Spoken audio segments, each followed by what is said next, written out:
லோகேஷ் கனகராஜ் அவர்களே உங்களை நம்பி சூப்பர் ஸ்டார் டேட் கொடுத்ததுக்கு உங்களால என்ன பண்ண முடியுமோ பண்ணிட்டீங்க. இப்பதான் ரீசெண்டா கூலி படம் பார்த்துட்டு வந்தேன். இந்த படத்தோட ஆனஸ்டான ஒரு ரிவ்யூவை நான் சொல்லணும்னு விருப்பப்படுறேன்.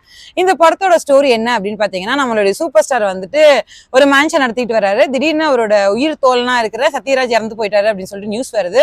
அவர் எப்படி இறந்து போனாரு, அந்த கொலையை கண்டுபிடிக்க போகும்போது என்னென்ன மர்மங்கள்லாம் சந்திக்கிறாரு, அது மூலியமா ரஜினிகாந்த் யாருன்னு எப்படி நமக்கு ரிவீல் ஆகுதுங்கிறத இந்த படத்தோட கதை. இந்த படத்தை பொறுத்த வரைக்கும் ரஜினிகாந்த் அவர்கள் சூப்பரா நடிச்சிருந்தாங்க. கமல் சாருக்கு மட்டும்தான் இவர் நல்லா படம் பண்ணுவாரு, ரஜினி சார் எல்லாம் வந்து அப்படியே விட்டுருவாரு அப்படின்னு நிறைய பேர் பேசிட்டு இருந்தாங்க சோசியல் மீடியால. ஆனா அதெல்லாம் இல்ல அப்படின்னு சொல்லிட்டு இந்த படத்துல ப்ரூவ் பண்ணிட்டாரு. இந்த படத்துல பயங்கர ஹைலைட்டான பாயிண்ட் என்னன்னா, இன்டர்வெலுக்கு முன்னாடி 20 மினிட்ஸும் படம் முடியறதுக்கு முன்னாடி ஒரு 20 மினிட்ஸும் அல்டிமேட்டா இருக்கும்.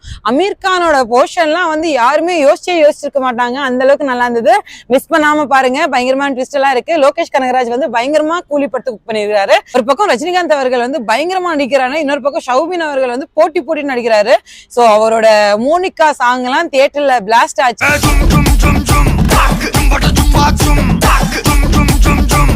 அதுக்கப்புறம் வந்து அவர் இந்த படத்துல த்ரோ அவுட்டா என்னென்னலாம் பண்றாருங்கிறது செம்மையா இருந்தது. நாகார்ஜுன அவர்களும் வந்து சூப்பரா பண்ணியிருந்தாங்க.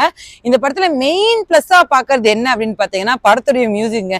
அனிருத் அவர்கள் வந்து ரஜினிகாந்த் அவர்களுக்குனால வேற லெவல்ல பண்ணிடுவாருன்னு நினைக்கிறேன். இந்த படத்துலயும் சூப்பரா பண்ணியிருந்தாரு. இதுல எந்த ஒரு மாற்று கருத்தும் இல்லை. இதே மாதிரி நிறைய மூவி ரெக்கமெண்டேஷனுக்கு நம்மளுடைய பேஜை ஃபாலோ பண்ண மாதிரி.